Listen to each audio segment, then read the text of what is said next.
because it's got a lot to do with the songs, with a lot of the songs that I'll play tonight.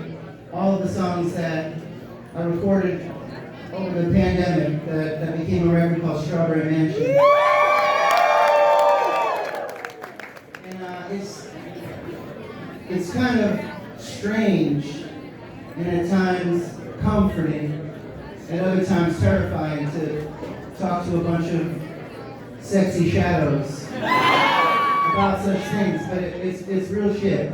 And I share it because it's helpful for me to share it, and I've heard from some folks out there that it's helpful for them too. So I'll try not to babble on and on and on,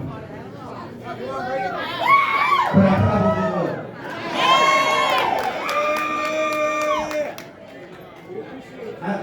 I've heard, hey back there, I want to tell you something.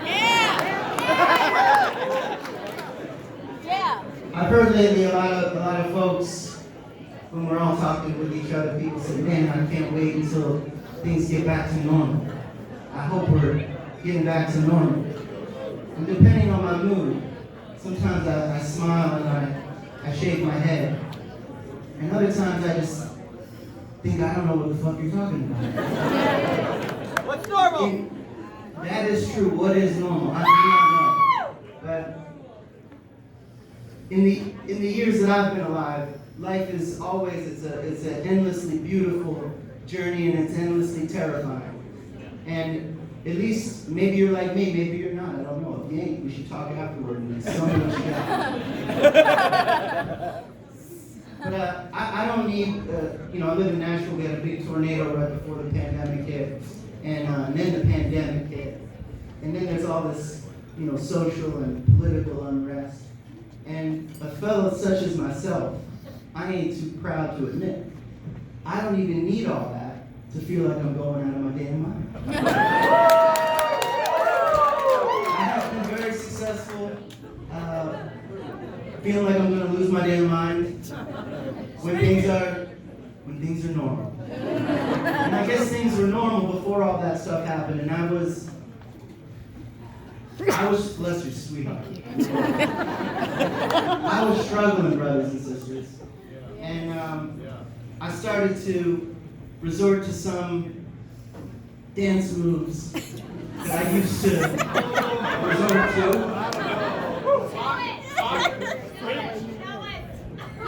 I can't hear you back there, guys. I'm going to take you guys' support. I started to, I've always had, I'm sure some of you can, I hope you can relate, but I bet some of you can. I've always struggled a little bit with anxious feelings, and at times getting real blue, and at times those feelings kind of leading the way. And I used to drink a lot of booze. I got no problem with booze. If I could drink it like some of you, I'd still be drinking. And I like to change the way I feel in all kinds of ways. What I found is that this is my favorite way to do it. But I'm a stubborn boy, ladies and gentlemen. You better believe I'm a stubborn boy. And so even though I realized years ago that certain things weren't for me, I didn't do anything to kind of learn how to just deal with life when life kicks you in the butt. And I found myself getting back to some older ways. And this time around, I was buried deep in the shadows, and I was coming undone. And to make a long story, I wouldn't say short, but not too terribly long. This went on for a while.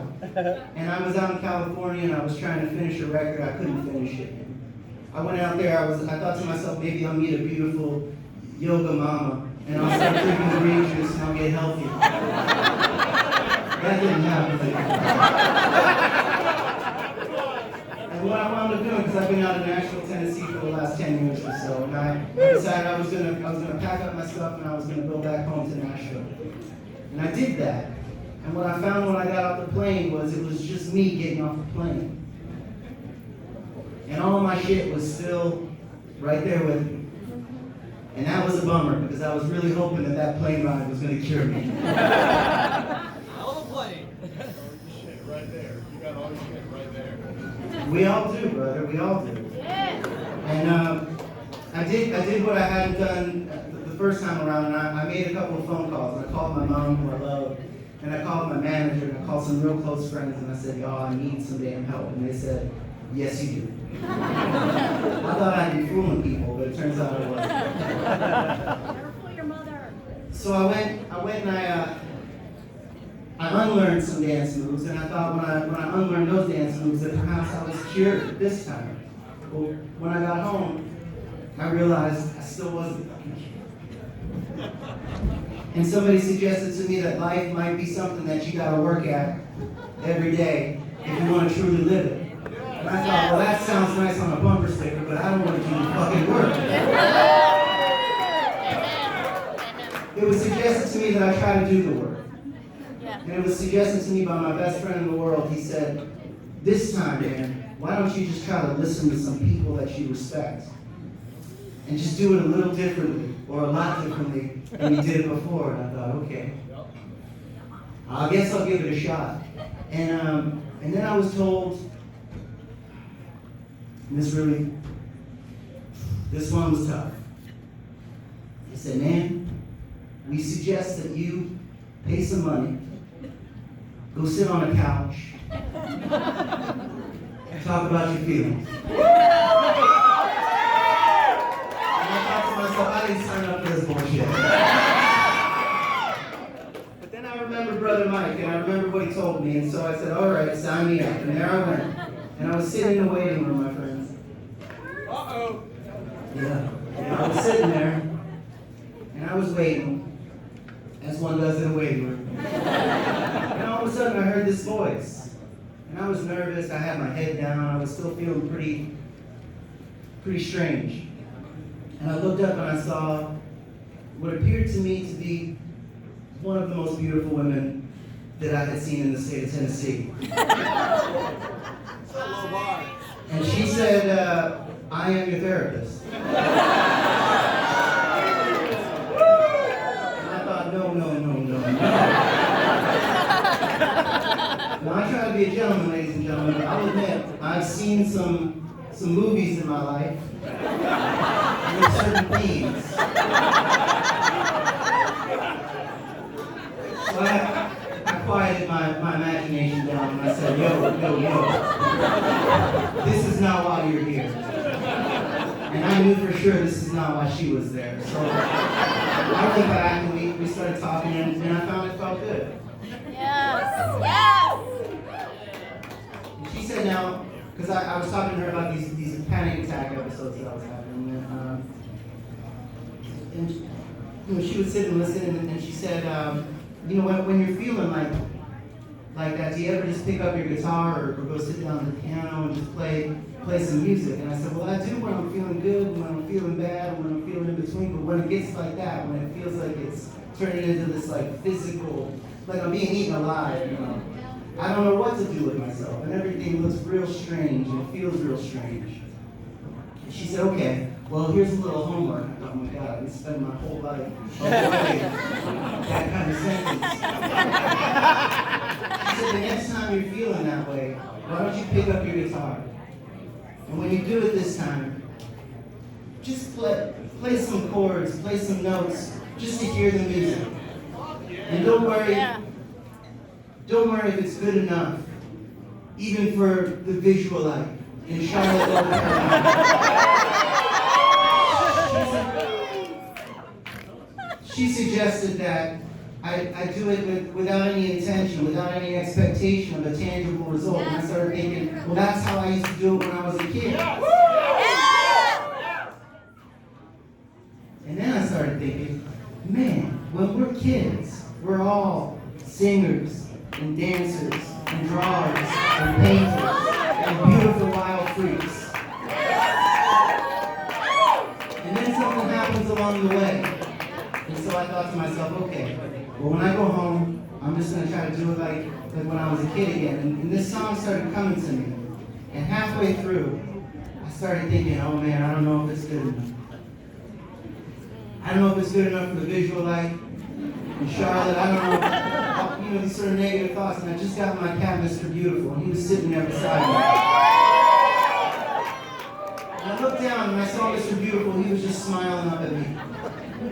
man, if it's good enough for Mr. Beautiful. And if it's good enough to play here alone in my house and it feels good, then just follow that wave. And that's what I tried to do for all the songs that came after for the Strawberry Mansion record. And so without any further ado, I'd like to dedicate this song to fucking therapy.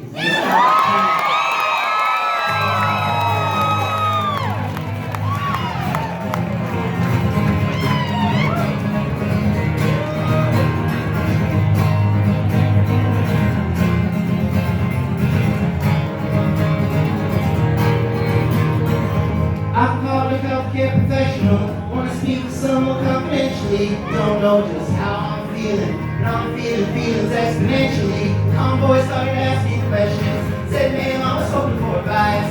Well, I'm feeling lots of feelings, not a single one of them feels nice.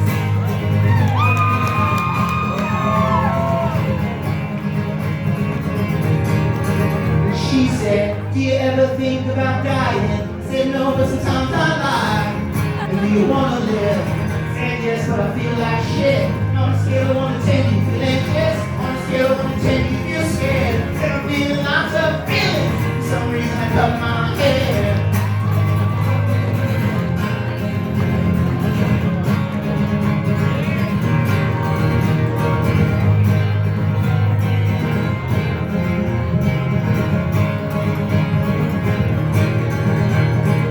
Sometimes my skin starts crawling, sometimes the creature's calling, sometimes the walls start caving in. Sometimes I feel isolated, sometimes I feel so small, sometimes I get irritated, and right now I feel it all.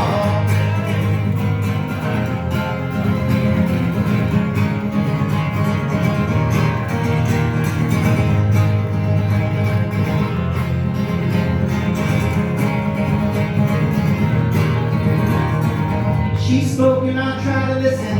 Said son, there may be no cure, but I know that life's worth living. It's the only thing we're living for.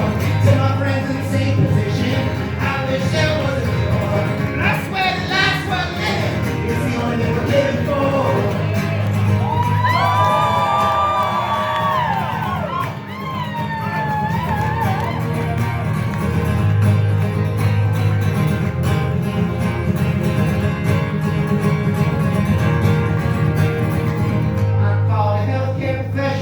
Wanna speak to someone confidentially.